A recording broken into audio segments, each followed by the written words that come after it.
Alors ce petit livre, il a pris tout d'un coup de l'importance dans l'actualité, puisqu'on parle beaucoup évidemment de Crimée, d'Ukraine, d'affrontements larvés ou moins larvés, Est-Ouest aujourd'hui.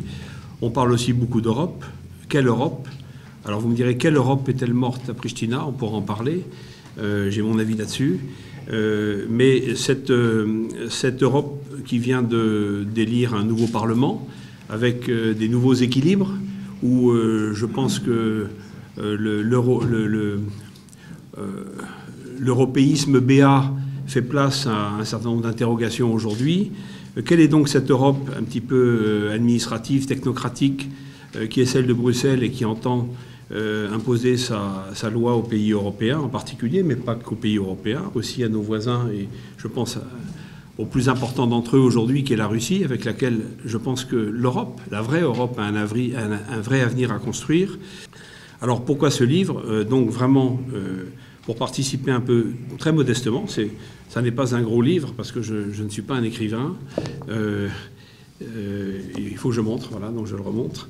Ça n'est pas un gros livre parce que je ne suis pas un écrivain, mais un homme de terrain et que c'est surtout un témoignage. J'aurais pu le doubler avec des anecdotes sans intérêt et j'ai essayé de suivre une trace pour que ce livre soit intelligible par des gens qui ne connaissent pas forcément le sujet et qui s'y intéressent pour autant. C'est un devoir de mémoire, un devoir d'honnêteté qui me tenait beaucoup à cœur. J'ai mis trop de temps à faire ce petit livre. Je voulais le faire paraître il y a déjà 6 ou 7 ans. Mais mieux vaut tard que jamais. Et pour ce 15e anniversaire de l'agression de l'OTAN contre la Serbie en 1999, j'ai pensé que c'était une bonne date.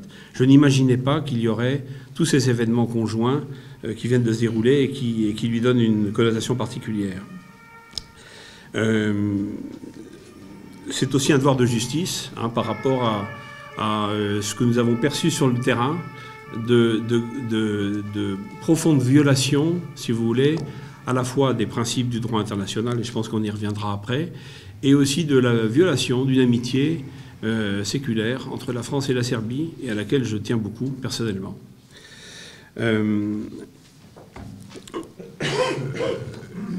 Quant à ce journaliste de LCI, il m'a posé la question de savoir s'il y avait un lien. Je lui ai ressorti cette phrase du président Poutine, qui je crois est exacte, puisqu'elle a été reprise par certains médias français, un peu directe, je vous le consens. Le Kosovo vous reviendra dans la gueule. C'était dans les années qui suivaient, je crois, je ne sais plus si c'est en 2008, après l'indépendance du Kosovo, ou un peu avant, mais peu importe. Or, aujourd'hui, effectivement, le Kosovo nous revient dans la gueule. Voilà, vulgairement, ce qu'on peut dire, avec des termes un peu directs, de cette affaire du Kosovo, qui est dramatique, puisqu'elle a amputé la Serbie de son cœur identitaire, culturel, mais au-delà de la culture spirituelle, je dirais, comment imaginer, nous, demain, en France, une république mafieuse et musulmane centrée autour de Saint-Denis et dans lequel, comme l'a dit Philippe Conrad, on aurait rajouté Vézelay, le Mont-Saint-Michel et autres. Donc c'est tout simplement de ce problème-là dont il s'agit. Vous voyez bien que le cancer est chez nous aujourd'hui et dans ce contexte bien général, j'avoue que je fais partie des Français et des chrétiens qui regardent avec intérêt la Grande Russie se refaire sur des fondements identitaires nationaux forts dont l'Église orthodoxe est un des piliers. Voilà ce que je peux dire en quelques minutes de ce petit livre qui est vraiment un témoignage, qui n'a pas d'autre prétention, mais qui peut servir de support à bien des discussions et des questions peut-être tout à l'heure. Voilà. However, in response to the introductory remarks, mais en réponse à ce qui vient d'être dit, quand les Serbes disent que le Kosovo est le cœur de leur nation, the heart of their nation, when the Serbs and their friends, et quand les Serbes emploient l'argument selon lequel le Kosovo contient les monastères connus, fameux, célèbres, qui sont les vrais joyaux de l'architecture médiévale serbe, has produced, and that those monasteries are the testimony et que ces cathédrales témoignent de la continuité de la culture chrétienne en Serbie. Malheureusement, pour les postmodernes qui gouvernent aujourd'hui en Europe, c'est bien la preuve, cet argument-là, c'est bien la preuve qu'il faut enlever le Kosovo à la Serbie. Parce que c'est une hérésie aujourd'hui de réclamer la continuité de la civilisation chrétienne. is a heresy. And to claim Et c'est également une hérésie de dire que de l'immobilier puisse appartenir à un État-nation. because these arguments could have been used with De Gaulle and Adenauer and Eisenhower. Ces arguments auraient pu être utilisés par De Gaulle, Adenauer, De Gasperi et d'autres dirigeants européens. Both Europe and the United States, perhaps. However, Mais pour la génération postmoderne qui est incarnée par Tony Blair, mais dont Solana et Catherine Ashton sont également des exemplaires tout à fait parlants, Ashton belong, there is a fundamental. Chez eux, il y a une discontinuité parce que ce qu'ils font aux Serbes, ils l'ont déjà fait à leur propre nation. Already done to their own nations. Ça se manifeste dans la perte de tout sens de situation dans l'histoire. And also in the sense of alienation. Et ça se manifeste également dans l'aliénation de ses ancêtres et de sa culture. The most tangible. La preuve de cette mentalité, c'est que nous avons tous, dans tous les pays européens, ouvert les portes à une immigration de masse de la part de populations qui sont totalement inassimilables, potentiellement hostiles aux nations qui les reçoivent. Voilà donc pour ma réponse, et donc je passe donc maintenant à la lecture de ma conférence quand Lavrov et Kerry se sont affrontés, et il y avait ce zéro bureaucratique qui est Madame Ashton, donc un zéro en face d'un autre zéro. On peut comparer cela aux accords de Dayton conclus en 1995 à la fin de la guerre en Yougoslavie. Many people are forgetting that then. On oublie souvent que le pays qui présidait l'Union européenne au début de 1992, c'est-à-dire au moment où la guerre a éclaté, c'était le Portugal. Et le ministre des Affaires étrangères portugais de l'époque, M. Coutilheiro, a négocié un accord qui aurait pu mettre fin à la guerre en 1992. But lo and behold, mais l'ambassadeur américain à Belgrade, Warren Zimmerman, s'est rendu très vite à Sarajevo pour dire au président bosniaque alias Izetbegovic qu'il n'était pas obligé de signer cet accord. Et que si Izetbegovic voulait œuvrer pour un État bosniaque unifié, il aurait le soutien des États-Unis. Le résultat, c'était 3 ans de guerre, d'effusion de sang. Mais les Américains, ayant torpillé cet accord proposé par les Européens, ont finalement proposé les accords de Dayton qui ressemblent beaucoup à ceux qui avaient été présentés avant que la guerre n'éclate. Et cela a rendu possible à ce que celui qui a négocié les accords de Dayton de proclamer, donc cela a permis aux représentants américains de proclamer « Nous sommes de retour, nous sommes dans une position de puissance telle que on ne l'a pas vu depuis Cuba, depuis 1962. Il s'agit de Richard Holbrooke. Nous nous trouvons maintenant, aujourd'hui, dans une situation tout à fait semblable. La crise en Ukraine a été provoquée par les États-Unis, et en particulier par le fait que de nombreuses associations en Ukraine sont financées par les Américains, et c'est le personnel de ces associations qui constitue pour l'essentiel le peuple du Maïdan. Je continue à garder l'espoir que les Allemands n'iront pas jusqu'au bout en ralliant le camp russophobe, et que les pays de la Méditerranée qui, eux aussi, n'ont pas participé à la condamnation de la Russie, vont se trouver du même côté que Mme Merkel, pour la première fois. Quelle est votre impression en ce qui concerne le Kosovo? Qui était le locomotive de ces décisions tragiques pour les Serbes et pour l'Europe, pour affaiblir l'Europe? Alors c'est intéressant parce que c'est un petit peu en dissonance par rapport à ce que vient de dire notre... On voit bien qu'aujourd'hui l'Allemagne a une position très différente du reste de l'Europe, je dirais des Européens alignés, on va appeler ça comme ça, dont la France, hélas, vis-à-vis de la Russie. Alors qu'à l'époque, sur le Kosovo, il me semble, mais on peut en discuter, bien sûr, je n'ai pas la prétention d'avoir la réponse à tout, il me semble que cette opération de démembrement de la Yougoslavie, d'abord, et puis du démembrement de la Serbie, car ce sont bien deux choses différentes qui s'emboîtent l'une après l'autre, sont le fait des Américains. Je pense que les États-Unis d'Amérique, je ne suis pas obsédé par les États-Unis d'Amérique, je ne suis pas anti-américain primaire, mais dans mes deux expériences que je citais tout à l'heure, de colossales désinformation, que ce soit en Afrique, au Rwanda, dans les Grands Lacs, pour chasser la France de cette zone très intéressante économiquement, ou que ce soit ensuite dans les Balkans pour asseoir leur hégémonie, la fameuse hégémonie que soulignait notre ami à l'instant, je pense que l'Amérique a eu un rôle déterminant. Alors elle a utilisé des intermédiaires, si je puis dire. Parmi ces intermédiaires, je suis désolé, cher John, mais on a constaté la présence éminente et prééminente du Royaume-Uni. D'ailleurs, le commandement de l'opération de l'OTAN au Kosovo était confié aux Britanniques, et nous étions sous commandement britannique. Et en même temps, les Britanniques, tous les jours, nous mettaient des bâtons dans les roues, si je puis dire, dans notre conception que nous avions d'accomplir cette mission. Il ne s'agissait pas de discuter les ordres, puisque on avait décidé une fois pour toutes d'être dans la coalition de l'OTAN, mais on avait une vision un petit peu particulière et plus avertie, je dirais, des conséquences probables de notre action. Donc moi, je prétends, alors qu'à l'époque, l'Allemagne a joué un rôle aussi actif de déstabilisation de la Serbie.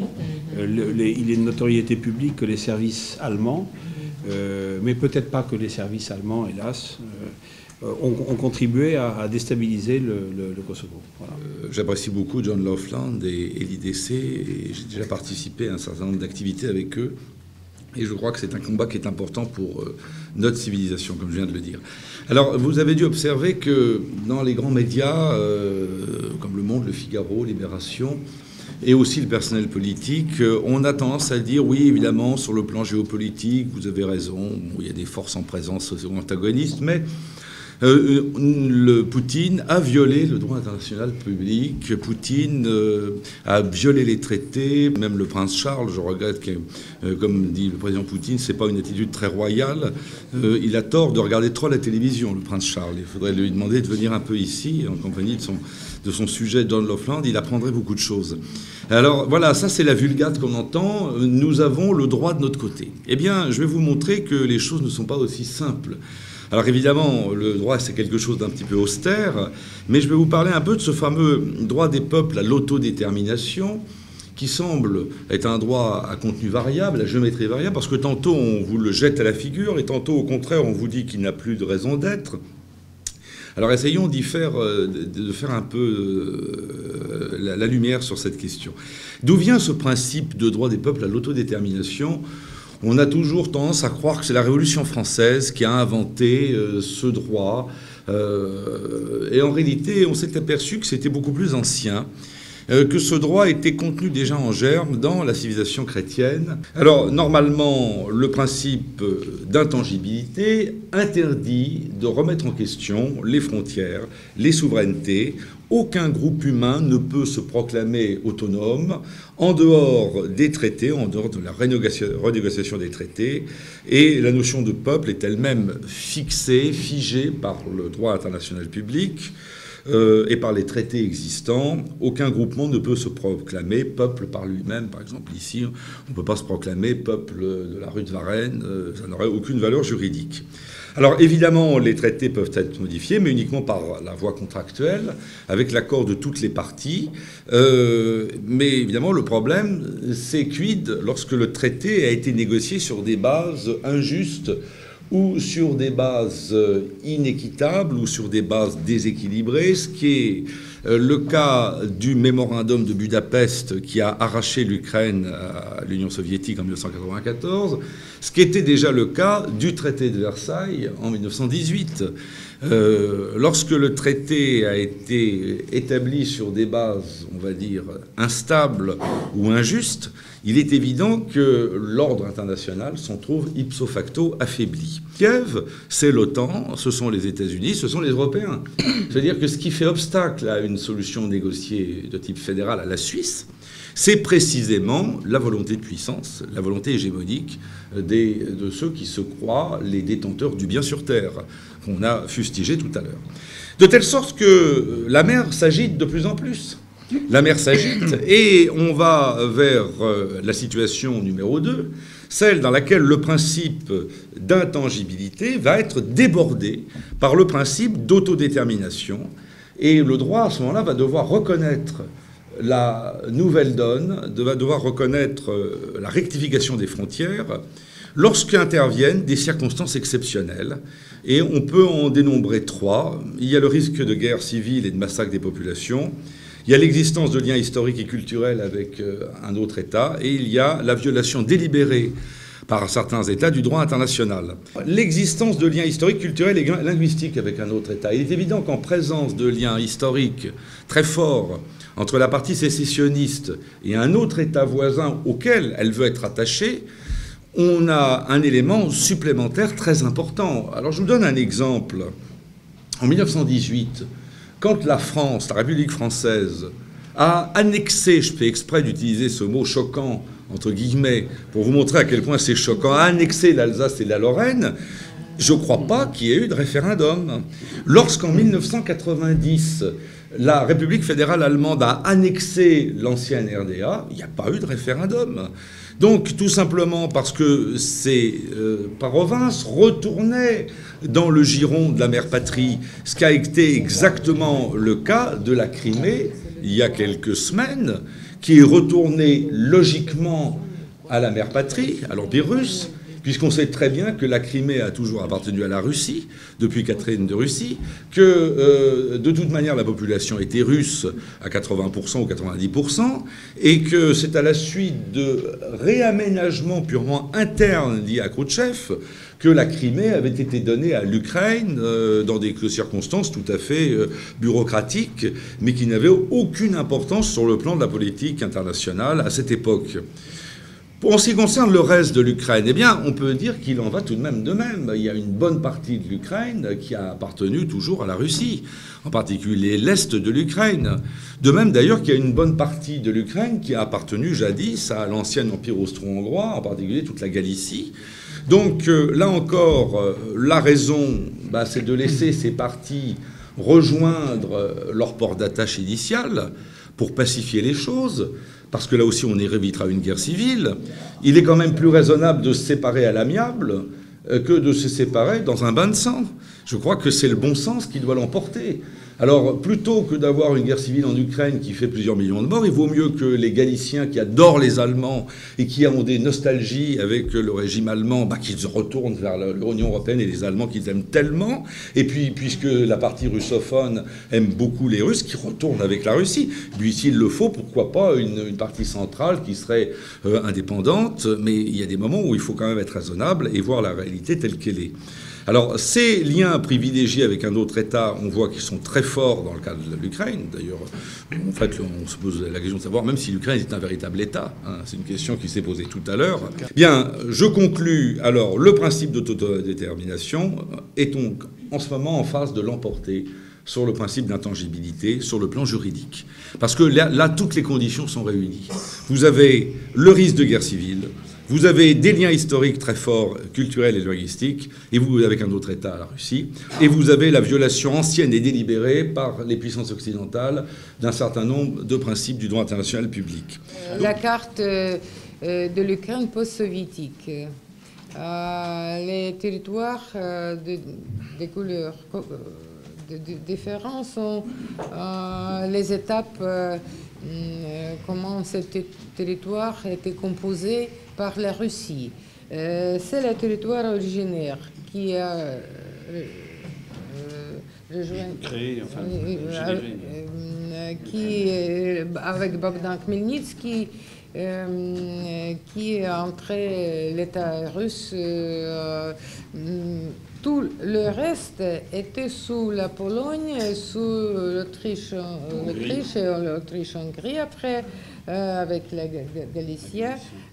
Tous les territoires bleus qui sont déjà aujourd'hui exactement où cette opération est en cours, ce sont les territoires russes donnés par Lénine, l'Ukraine post-révolutionnaire. Les territoires jaunes sont... Oui, c'est Moldave. Il était mais pas les territoires appartenant au peuple qui parlait ukrainien, parce qu'il n'y avait pas un État ukrainien avant. What was extraordinary is the total absence of, and I've been... J'ai visité donc 5 bureaux de vote à Simferopol. Je me suis rendu également à Yalta. Et ce qui m'a surtout frappé, c'était l'absence totale de personnes armées, qu'elles soient russes ou autres. Les gens étaient nombreux à voter et on sentait chez eux une détermination tranquille de faire ce qu'il fallait faire. And last but by no means least, Et je me suis rendu à Bakhchiserai, qui est entre Simferopol et Sevastopol, le jour même où le Guardian avait dit que les tensions ethniques auraient monté à un point sans précédent. Comme cela a été prévisible, c'était complètement faux. J'ai bien déjeuné, j'ai mangé un bon déjeuner tartare, et le seul problème, c'est qu'étant musulman, les propriétaires n'ont servi aucun vin. Muslims, the proprietors didn't serve any wine. In the early stage of the Yugoslav crisis was Germany and not the United States. La force motrice au début de la crise yougoslave, c'était l'Allemagne, c'était pas les États-Unis. Mais en revanche, les États-Unis n'ont commencé à s'ingérer dans le processus de dislocation de la Yougoslavie qu'au moment où la guerre a éclaté en Bosnie. And it is often forgotten that the acting secretary of On oublie trop souvent que le secrétaire d'État Lawrence Eagleburger a dit « Nous espérons que le monde musulman va comprendre que nous soutenons la cause musulmane en Bosnie. » Now, fast forward. Alors si on prend le 17 février 2008, le jour où le Kosovo a proclamé son indépendance, quand Tom Lantos, le feu aujourd'hui décédé, mais qui était le président de la Commission des Affaires étrangères au Sénat américain, je le cite de mémoire, précisément, enfin je le cite de manière précise, nous appelons à tous les gouvernements islamiques modérés, mais aussi à tous les mouvements djihadistes, de bien remarquer que les États-Unis soutiennent complètement la création d'un État musulman en Europe.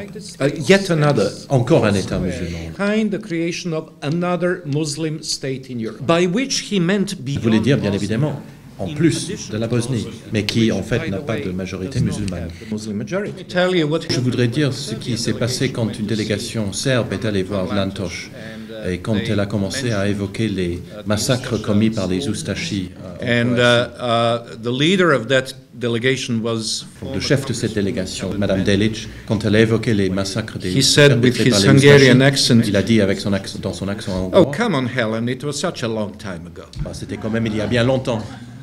It would be interesting to see what he would have said had she said that Il serait intéressant de some savoir other ce que... slaughters were such a long Il time serait ago. intéressant de savoir ce que lui aurait dit si elle avait dit oui, tout cela remonte à il y a bien longtemps.